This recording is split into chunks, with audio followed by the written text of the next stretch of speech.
बराबर है। मुर्गा अंडा दिया कभी देखे हो? नहीं देखे हो? एक बादशाह को मुर्गियों से बड़ा प्यार था, बड़ा प्यार था। एक आदमी को मुकर्रर कर रखा था कि मुर्गियों को चारा खिलाओ, चारा खिलाओ, दाना खिलाओ, रोटी खिलाओ, भात खाए और रसगुल्ला खाए तो रसगुल्लो खिलाओ। अब बादशाह है। एक रोज मिजाज बदला, वजीर को बोला कि बेटा बोलो एक दिन में एक मुर्गी कितना अंडा देती है? तो वजीर बोला कि हुजूर एक अंडा। बोला नहीं, हमको दो चाहिए। बोला दो कैसे दी? अरे एक मुर्गी एक ही अंडा दी ना। बोला नहीं, हमको दो चाहिए। जो मुर्गी दो अंडा दे दे उसको जान छोड़ दो, जो एक अंडा दे उसको ज़िबा करके मेरे सामने ले आओ। वजीर तमाम मुर्गियों को जमा करके कह दिया कि खैरियत नहीं, अब जान बचाना चाहते हो दो अंडा दो, नहीं तो बस। कोई मुर्गी सुबह एक अंडा दी, एक शाम को अंडा दी, दो अंडा दी। एक मुर्गी को देखा ये कि अंडा लेके बैठी हुई है। ये वजीर उसकी नट्टी को पकड़ा, बोला तुम्हें डर नहीं हुआ बादशाह का? एक अंडा दिया। तो मुर्गी बोली कि बादशाह के डर से बहुत मुश्किल से हम एक अंडा दिए, दरअसल बात में हम मुर्गी नहीं, हम मुर्गा हैं। मेरे नौजवानों, मेरे बच्चों, अल्लाह आपके आने को, अल्लाह आपके बैठने को, अल्लाह आपके सुनने को अपनी बारगाह में कबूल फरमा ले। आमीन बोले अल्हम्दुलिल्लाह। एखाने जेटे दुआ होबे कबूल होबे, जेटे दुआ होबे मकबूल होबे। आमी बोलছি না, আমি কোছি না, আল্লাহর কোরআন কোছে वक़ाला रब्बुकुम उदऊनी अस्तजिब लकुम। मेरा अल्लाह कहता है मेरा बंदा तुम मुझे पुकारो, मैं तेरी दुआ को कबूल करूँगा। तुम मुझे पुकारो, मैं तेरी दुआ को कबूल करूँगा। और मेरे अल्लाह के सिवा दुआ कबूल करने वाला कोई नहीं है, मेरे अल्लाह के सिवा देने वाला कोई नहीं है, मेरे अल्लाह के सिवा खिलाने वाला कोई नहीं है, वही मेरा रब है।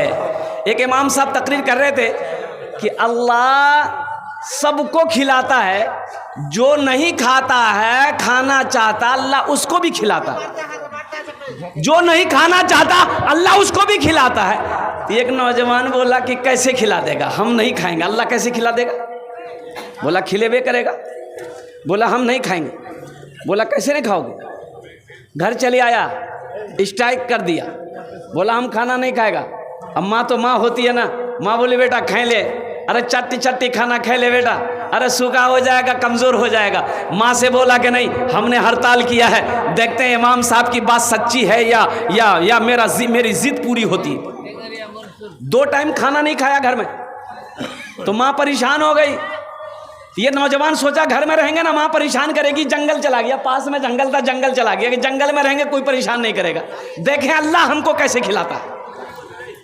माँ ना थाल में खाना सजा कर लेकर जंगल चली गई। मेरे लाल, मेरे कलेजे का टुकड़ा, खाना खा ले बेटा, कमज़ोर हो जाएगा। बेटा बोला कि नहीं खाएगा, रख दे उधर।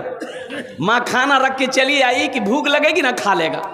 ये नौजवान सोचा खाने के पास रहेंगे ना तो चाहत बढ़ेगी, इसलिए खाना यहाँ रखा और कुछ दूर जाकर सो गया। कुछ डाकू लोग, वो डकैती करने के लिए कहीं जा रहा था, मशवरा करना था, तो वो जंगल में चला गया। तो देखा इतना खुशबूदार खाना, बेहतरीन खाना। तो एक डाकू खाना चाहा तो डाकू का सरदार मना किया, हरगिज नहीं, खाने में हाथ मत लगाना, हो ना हो इस खाने में जहर हो, हम लोगों को मारने की किसी ने साजिश रची हो, पता करो, देखो कोई होगा, जंगल में जरूर होगा, कोई होगा, देखो। तो गया एक सिपाही, देखा सोया हुआ, पकड़ा कॉलर, घसीट के लिए आया। तो डाकू का सरदार बोला कि ये खाना किसने रखा? बोला हम रखे। बोला कि खाने में जहर है? बोला नहीं जहर नहीं है। बोला खा खाना। बोला हम नहीं खाएंगे। बोला कैसे नहीं खाएगा? तब इसका मतलब है कि जहर है खाने में। 50 जूता मारो इसको। अब वो जूता जब पड़ना शुरू हो गया इसको, तो 25 जूता में बोला कि नहीं हम खाएंगे।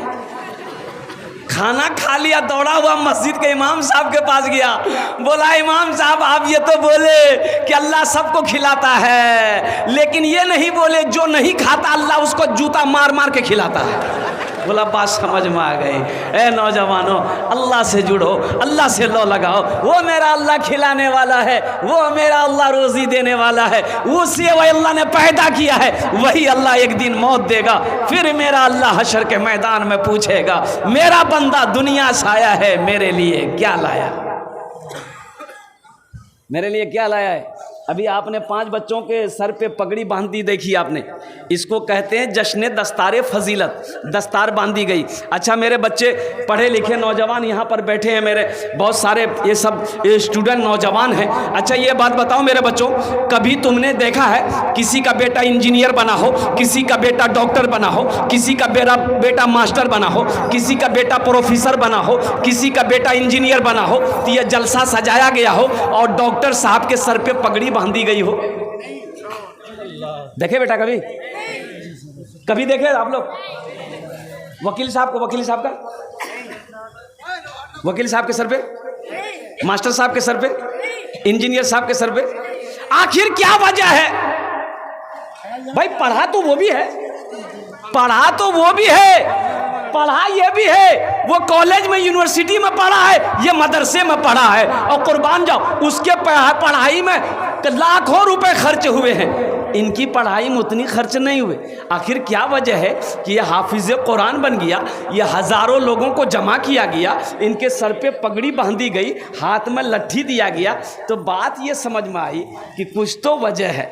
अरे कोई तो वजह है, कोई वजह है। तो वजह यह है, ये कुरान कहता है, ये कुरान कहता है, कुरान ये कहता है कि जो मुझसे जुड़ जाता है, जो मुझसे जुड़ जाता है, जो मुझसे मोहब्बत करने लगता है, जो मुझे सीने से लगा लेता है, जो मुझे अपने सीने में बसा लेता है, हम उसको ज़मीन की पस्ती से उठाकर आसमान की बुलंदी पे पहुंचा देता है। ये कुरान का जिंदा मौजज़ा है मेरे बच्चों, इसलिए कुरान पढ़ो। अल्लाह के रसूल इरशाद फरमाते हैं, खैरुकुम मन तअल्लमल कुरान व अल्लमहु, तुम में सबसे बेहतर वो है जो कुरान सीखे, दूसरों को सिखाए। इंशाल्लाह कुरान पढ़ोगे, सीखोगे? कितने लोग तैयार? हाथ उठाओ, इंशाल्लाह पक्का वादा करना है। अच्छा कुछ लोग नहीं सीखेंगे। कुरान तुम में सबसे बेहतर वो है जो कुरान सीखे, दूसरों को सिखाए। आज हमारे घर में बरकत नहीं है, क्यों नहीं बरकत है भाई?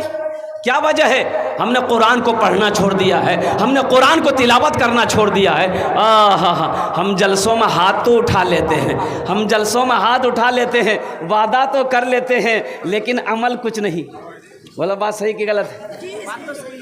अमल कुछ नहीं है, अमल नहीं है, अमल नहीं। अगर अमल करते तो आज हमारी जिंदगी बदली हुई मालूम होती। अगर आज हम अमल करते तो आज हम कामयाब होते। क्या वजह? अच्छा इधर जहेज चलता है, जहेज है। इधर भी वो बीमारी है, हम समझे कि सिर्फ उधरे बीमारी है, नेपाले साइड में बीमारी, ये बीमारी इधर भी है। थपाजी तो अल्लाह हमारे बच्चे। अच्छा ये बताओ मेरे बच्चों, ये बताओ शराब पीना क्या है? हराम है। जुआ खेलना हराम है। जिना करना हराम है। कुत्ता का गोश्त खाना हराम है। और जहेज लेना बुलाने दो,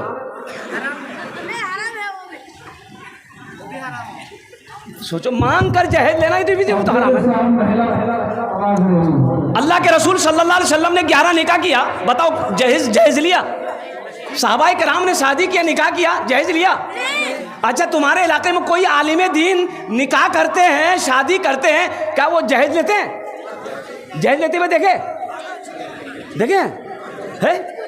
अरे वाह, ये बच्चा सब तो फंसा देगा, बोलता हाँ लिया है। नहीं, अगर वो आलिम साहब नहीं मांगे होंगे, कोई अगर अपनी खुशी से दे दिया होगा वो अलग बात है, लेकिन आलिम साहब नहीं मांगे होंगे, वो आलिम नहीं मांगे होंगे, मौलवी साहब नहीं मांगे होंगे। इसलिए नौजवानों सुनो, लड़की वाला अगर अपनी मर्जी से भी जहेज दे तो मत लो, अपनी मर्जी से भी दे फिर भी मत लो। बोलो नहीं आपकी जहेज मुझे नहीं चाहिए, आप सिर्फ अपनी बेटी दे दो। एक बात याद रखना, अगर किस्मत में दौलत है, अगर तकदीर में अल्लाह ने दौलत लिख दिया है मेरे बच्चों, एक बात याद रखो, तुम किसी से भीख मत मांगो, तुम किसी से जहेज मांग कर ना लो। अगर तकदीर में अल्लाह ने दौलत लिख दिया है, उस लड़की के साथ नबी के सुन्नत के मुताबिक निकाह कर लो। अल्लाह निकाह की बरकत से अगर तुम मिट्टी को छुओगे, अल्लाह उसे सोना बना देगा। इंशाअल्लाह वादा करो, कि ना जहेज़ लेंगे ना जहेज़ देंगे इंशाल्लाह। कितने लोग तैयार है? ज़रा हाथ उठाओ। ना जहेज़ लेंगे ना जहेज़ देंगे इंशाल्लाह। वाह वाह। और जो ले लिए हो वो रिटर्न नहीं होगा। एक लड़की वाला को पता चला कि एक लड़का एम ए पढ़कर आया है, संस्कृत पढ़कर आया है, बाहर से आया है, बड़ा अच्छा रहेगा, मेरी एकलौती बेटी है, उसका भी एकलौता बेटा है, अगर ब्याह हो जाए शादी हो जाए तो बड़ा अच्छा रहेगा। अपनी बेटी की तस्वीर लिया, एक आदमी को साथ लिया, बोला भाई चल तो चल।